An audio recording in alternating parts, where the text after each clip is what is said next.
What's up, investors? It's the Russian dude. Let's talk about something that many representatives of Putin's administration would prefer to sweep under the rug: the systemic disappearance, brutal treatment, and eventual so-called nullification of wounded soldiers in Ukraine. In our previous video, we only touched the tip of the iceberg. But today, let's dig deeper and focus specifically on one of Russia's military formations, the 132nd Motor Rifle Brigade, where the situation got so desperate that soldiers openly talk about these nullifications without the fear of retribution from their commanders. At this point, the situation for them must feel really hopeless if they decided to gamble their lives by publishing these videos. Every day, such new appeals surface online, mostly pleas from battered servicemen accusing their own command of atrocities that sound more like twisted horror stories than actual military protocols. At first, you might even think these testimonies are staged fakes, maybe filmed by desperate actors or Ukrainians in a basement for clicks, political leverage, and the discreditation of the Russian military, especially if you are a part of the Russian propagandistic machine. This allows you to kill two birds with one stone, blame Ukrainians for yet another fake against Russians, and in case these stories are real, you will be able to ignore and dismiss them, like it never happened. Some propagandists, such as notorious Vladimir Solovyov, went extra steps to actually meet with the commanders of these military formations, take interviews, and refute all the allegations against them. In the mind of Senior Solovyov, he asks a person allegedly responsible for such atrocities and expects the honest answer: "Yes, sorry, I did it, it happened, please forgive me." Honestly, I personally don't think that a person capable of doing such things will ever tell the truth and incriminate himself. But that's just me, probably. The scale of cruelty described is so concerning, so relentlessly inhuman, that it is only natural to cling to any hope that these appeals are fabricated. But the sad truth is that the deeper you dig, the more you realize these events are terrifyingly real. Hundreds of relatives scour social networks day and night looking for clues about loved ones who vanished without a trace. For each missing soldier, a family is thrust into the void of lies and deception, left with nothing but rumors and cryptic fragments of information. And while the state insists there is no war, there is only special military operation, or tries to portray the conflict as a distant endeavor, ordinary citizens learn the hard way that the lethal fiasco is happening right here and right now.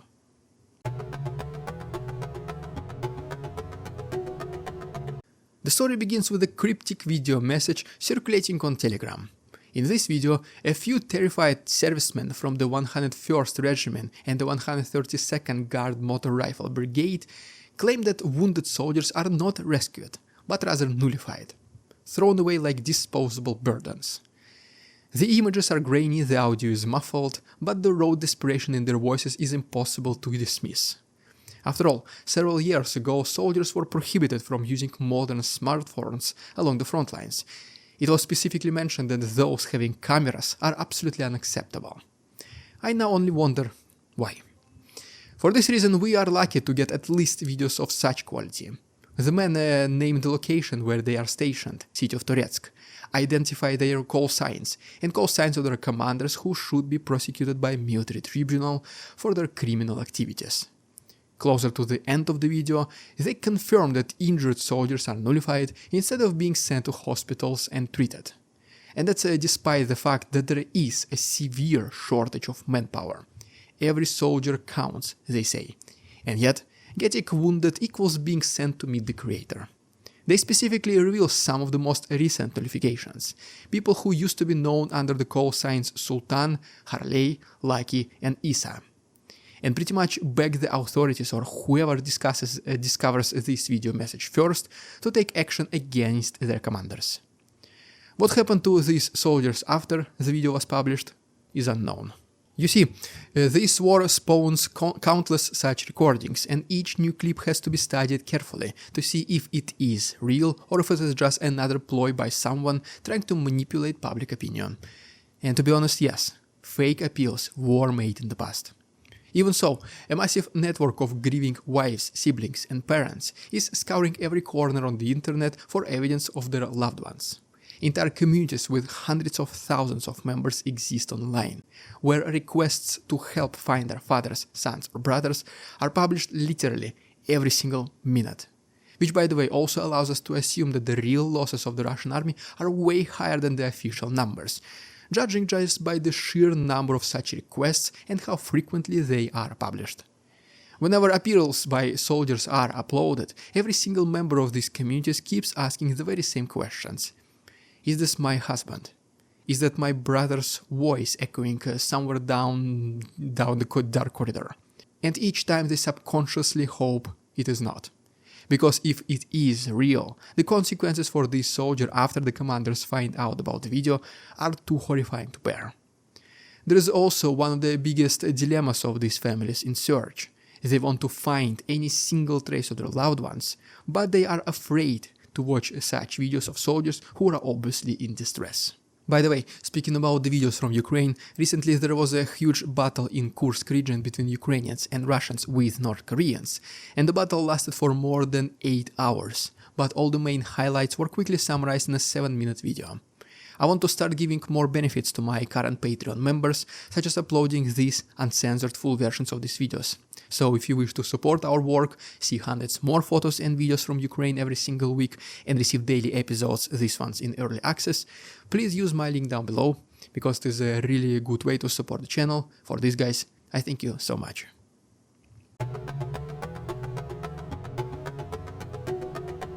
A new social group appeared in Russia. Relatives of the missing. These are the people who can no longer focus on their regular lives, careers, because instead they spend countless hours every day trying to find their fathers and sons. They populate obscure forums and Telegram channels, exchanging tiny bits of information about regiments, call signs, contact numbers for the military prosecutor's office, anything that might help them figure out who is still alive, who is wounded, and who is lying 6 feet deep. Posts overflow with confusion and fury. One woman, for example, demands to know why her husband's name remains on the missing list even after she saw him in a viral video lying wounded in a basement. Another one is told by the Brigade that her spouse was never there to begin with, even though soldiers on social media recognized him by his tattoos or voice.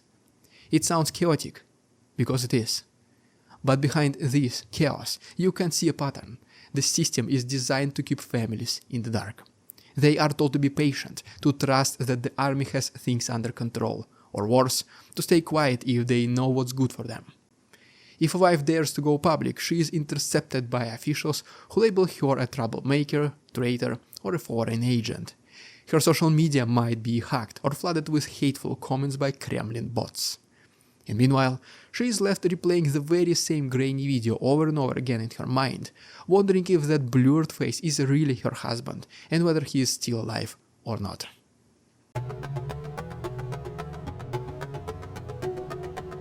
Among all these tragic sagas, the 132nd Motor Rifle Brigade stands out as a particularly grim symbol on what is really going on. Appeals featuring the 132nd's call signs have circulated widely, describing wounded men being eliminated in dark basements or being forced back into assaults before their injuries have fully healed. These are the crutches warriors we spoke about in yesterday's video. There are statements about officers who extort soldiers' salaries, run private prisons, or even order the nullification of their own wounded. In America, for example, injured soldiers get one of the most prestigious awards, the Purple Heart. In Russia, they're just being getting rid of. And this is the country that, according to Putin, has the greatest, the most valiant army in the world. Those who managed to escape from the 132nd Brigade describe a nightmarish picture. Officers present their authority like a lethal weapon, threatening to single out anyone who questions an order. Wounded men are cast aside like broken tools, sometimes literally locked away in basements without even minimal medical care, which is also a huge rarity on the front lines, reserved to commanders themselves and their best friends. And yet, despite the mounting evidence, high-profile figures in Russia's propaganda machinery run to the brigade's defense. Vladimir Slavyev, a well-known TV personality, Putin's favorite propagandist, publicly insults and threatens anyone who dares to mention these atrocities. He boasts of personal connections to the commanding officers, insisting they are honorable patriots, and then calls for the arrest of those who spread these so-called lies. He is 100% convinced these are fake videos and were filmed with the Ukrainian budget.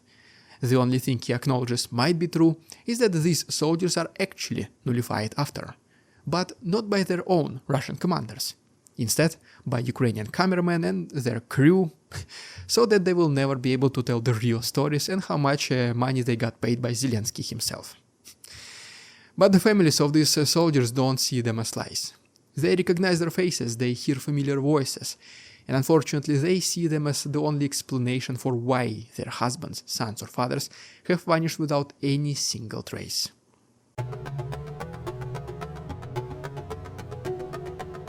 If the 132nd Brigade was an isolated case, we could dismiss it as a few corrupt officers going rogue, but it is not.